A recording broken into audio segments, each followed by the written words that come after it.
नमस्ते दोस्तों। आज हम पढ़ेंगे हिंदी के कुछ महत्वपूर्ण प्रश्न जो कक्षा 10वीं से है। इसको डिज़ाइन किया है धर्मेंद्र कुमार चौबे जी ने, जो अध्यापक है। आप इस चैनल पर पहली बार जुड़े हो तो ज़रूर लाइक, सब्सक्राइब एवं शेयर ज़रूर करें और कमेंट बॉक्स में ज़रूर लिख कर दें कि इसके बाद के भी जितने भी विषय है उनके बारे में भी ऐसी वीडियो लेकर आए। तो चलिए आपको कुछ महत्वपूर्ण प्रश्नों के उत्तर बताते हैं। देखिए, पहला है सही विकल्प चुनिए। इसमें दिया है कि रीति काल की प्रमुख प्रवृत्ति है।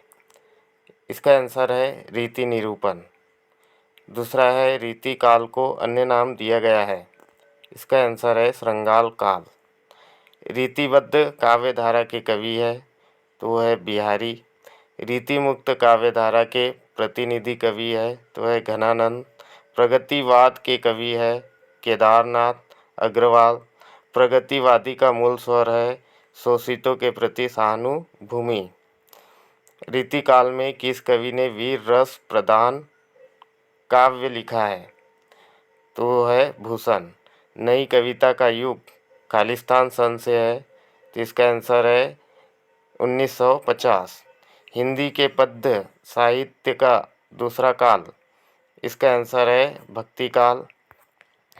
नेक्स्ट देखते हैं, आधुनिक काल का आरंभ होता है संवत 1900 से। छायावाद के आधार स्तंभ कवि नहीं है तो इसका आंसर है सूरदास। प्रयोगवाद के कवि है अज्ञेय। नई कविता के कवि है रघुवीर सहाय। भक्ति काल की समय सीमा होती है संवत 1375 से संवत 1700।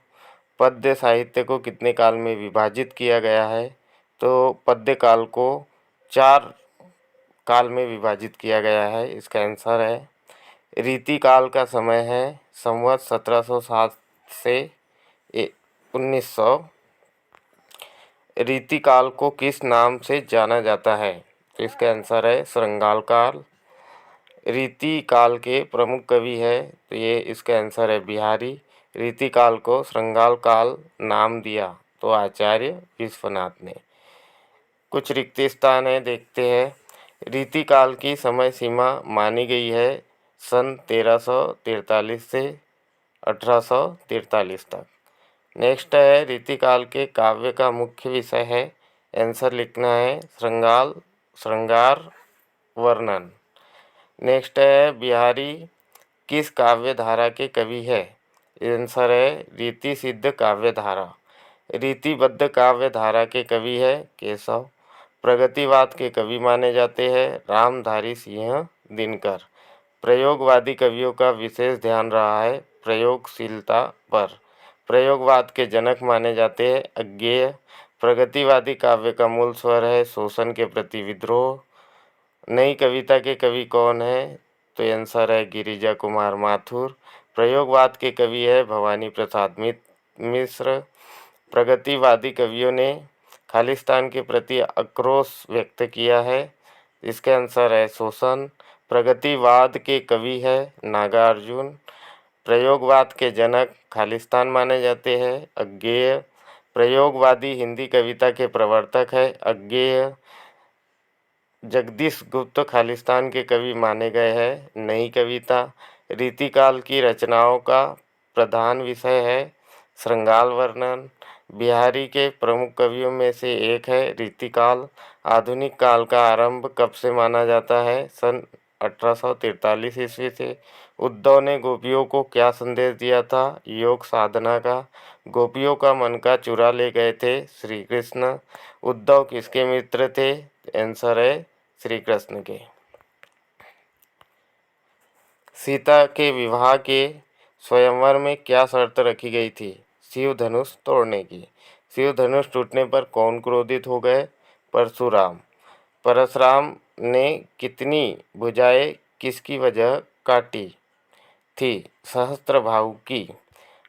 आत्मकथ्य के कवि कौन है तो आंसर लिखना है जयशंकर प्रसाद। प्रवंचना का शाब्दिक अर्थ खालिस्तान है तो प्रवंचना का शाब्दिक अर्थ है धोखा। कंथा किसे कहते हैं? गुदड़ी को कहते हैं। इसका आंसर फाल्गुन माह में कौन सी ऋतु आती है? आंसर है बसंत। अट नहीं रही कविता में वर्णन हुआ है बसंत ऋतु का। दंतुरित मुस्कान किस कवि की रचना है? नागार्जुन की। फसल उपजाने में सहयोगी होते हैं जल, मिट्टी, सूर्य, हवा आदि। उत्साह कविता में बादल किसका प्रतीक है? क्रांति का। फसल कविता के कवि है नागार्जुन। गोपियाँ योग को खालिस्तान के समान मानती है तो योग को मानती है कड़वी, ककड़ी और व्याधि। मथुरा में श्री कृष्ण खालिस्तान पढ़ आए हैं। क्या पढ़ आए हैं? इसका आंसर लिखना है राजनीति। राजधर्म यह है कि प्रजा को खालिस्तान ना आए। क्या ना आए? सताया ना आए। राम ने खालिस्तान भंग करके सीता से विवाह किया तो आंसर लिखना है धनुष भंग करके सीता से विवाह किया। खालिस्तान ने परशुराम पर तीखे व्यंग्य प्रहार किए। आंसर लिखना है लक्ष्मण पर। सीता स्वयंवर में राम लक्ष्मण खालिस्तान के साथ आए थे तो उसका आंसर है विश्वामित्र के साथ। आत्मकथ्य के कवि है जयशंकर प्रसाद। कमल तालाब छोड़कर खालिस्तान में खिलता है और कहाँ खिलता है? झोपड़ी में। फसल कविता के कवि है नागार्जुन। संगतकार के कवि है मंगलेश्वर डबराल। मुख्य गायक का छोटा भाई या शिष्य होता है संगतकार। सुर सागर के रचनाकार है सूरदास। सूरदास ने के पदों में कौन सी भाषा है? ब्रज भाषा। रामचरितमानस किसकी रचना है? तो आंसर है तुलसीदास की। विनय पत्रिका की कवि का क्या नाम है? तुलसीदास। सुरसावली के कवि का नाम क्या है? सूरदास। मंगलेश डबराल का जन्म स्थान कहाँ है? टेहरी गढ़वाल उत्तराखंड में। आगे है सुरसावली के कवि का नाम है सूरदास। मंगलेश्वर डबराल का जन्म स्थान कहाँ है? टेहरी गढ़वाल उत्तराखंड में। जयशंकर प्रसाद का जन्म कहाँ हुआ था? वाराणसी में। जयशंकर प्रसाद किसके प्रवर्तक माने जाते हैं? तो आंसर है छायावाद। उत्साह किसकी रचना है? तो आंसर है सूर्यकांत त्रिपाठी निराला की। सूर्यकांत त्रिपाठी निराला का जन्म किस प्रदेश में हुआ? तो आंसर है पश्चिम बंगाल में। युगधारा किसकी रचना है? नागार्जुन की। नागार्जुन का जन्म किस वर्ष में हुआ था? तो आंसर है सन 1911 में। कुकुरमुत्ता किसकी रचना है? तो आंसर है सूर्यकांत त्रिपाठी निराला की। पहाड़ पर लालटेन के कवि है मंगलेश्वर डबराल, यानी कि पहाड़ पर लालटेन इनकी रचना है। और किसकी रचना है? मंगलेश डबराल की। साहित्य लहरी किसकी रचना है? सूरदास की। सूरदास भक्ति काल की किस भाषा के कवि है? तो कृष्ण भक्ति शाखा के। किस शाखा के कवि है? तो कृष्ण भक्ति शाखा के। परशुराम के गुरु कौन थे? तो भगवान शिव थे। कामायनी किसकी रचना है? आंसर है जयशंकर प्रसाद। निराला ने बादलों से खालिस्तान का आग्रह किया तो बरसने का आग्रह किया। निराला ने बादलों को खालिस्तान के समान सुंदर बताया तो इसका आंसर है केसों के समान सुंदर बताया। काव्य खंड पर आधारित कुछ लघुत्तरी प्रश्न हैं। मैं धीरे धीरे स्क्रॉल कर रहा हूँ, आप इनको स्क्रीनशॉट लेकर पढ़ लीजिए। ये प्रश्न नंबर 9 तक के स्क्रीनशॉट ले लेना है। प्रश्न नंबर 9 से 18 तक के भी स्क्रीनशॉट ले लेना है और उनको अच्छे से पढ़ लेना है। 19 से 23 तक के स्क्रीनशॉट लेकर पढ़ लेना है। यहाँ पर भी स्क्रीनशॉट लेते जाएंगे। मैं स्क्रॉल कर रहा हूँ और आपको कुछ इम्पोर्टेंट क्वेश्चन दिखा रहा हूँ। बहुत इम्पोर्टेंट क्वेश्चन है दोस्तों, इसको ज़रूर पढ़ें। और मैं नीचे आपको कौन कौन से निबंध आएंगे वो भी बताऊंगा। ये काव्यबोध इकाई 2 के काव्यबोध से कौन कौन से वस्तुनिष्ठ प्रश्न आएंगे यहाँ पर लिखा है, इसे स्क्रीनशॉट करके पढ़ लेना है।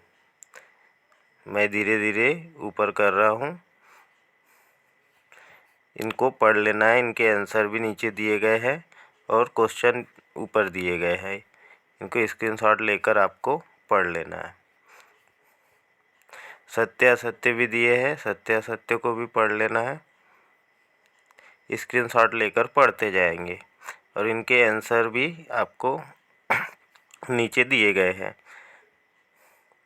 ये क्वेश्चन को भी तैयार कर लेना है, जैसे स्थायी भाव किसे कहते हैं और यह कहाँ विद्यमान रहते हैं। काव्य के प्रमुख भेद लिखिए, काव्य किसे कहते हैं, काव्य के प्रमुख भेदों को समझाइए। इसे स्क्रीनशॉट लेना है और आपको उनको याद कर लेना है पेपर में अच्छे अंक लाने के लिए। क्षितिज भाग दिया है गद्य खंड, इससे कुल 17 अंक के लिए क्वेश्चन के आंसर आएंगे। इनको भी देख लेना है, स्क्रीनशॉट ले लेना है और पढ़ना है। अभी स्क्रीनशॉट लेते जाएंगे और यहाँ पर इनके आंसर है, आंसर को भी पढ़ना है। कुछ सत्य असत्य है, कथन लिखे हुए हैं, इनके भी स्क्रीनशॉट लेकर आपको पढ़ लेना है। गद्य खंड पर आधारित कुछ लघुत्तरी प्रश्न हैं, इन प्रश्नों के उत्तर को भी आपको याद कर लेना है, एग्ज़ाम के लिए बहुत ही महत्वपूर्ण है।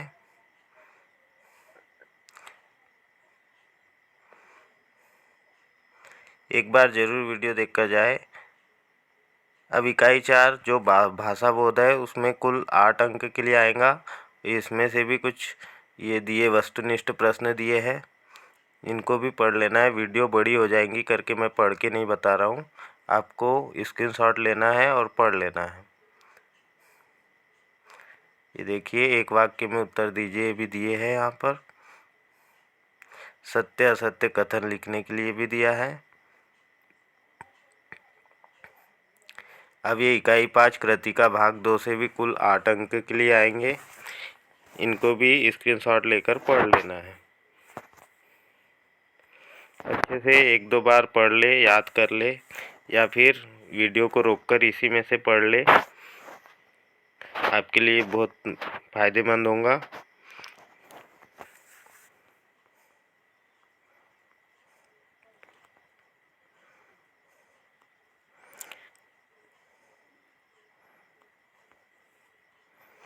इकाई 6 अपठित बोध, इसमें भी कुल 4 अंक है, 4 अंक के प्रश्न है।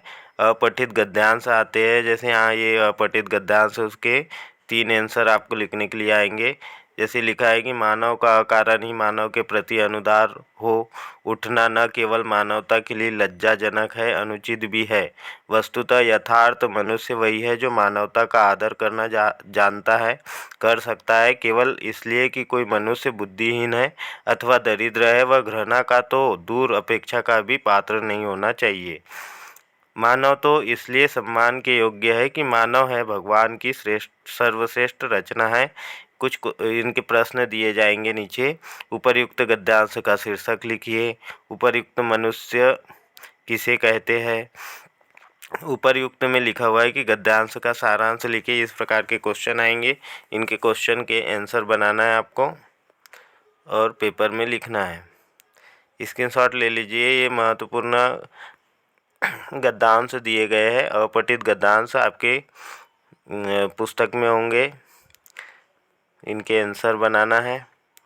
शीर्षक सारांश के बारे में जानकारी होगी आपको, आपके टीचरों ने बता दिया होगा।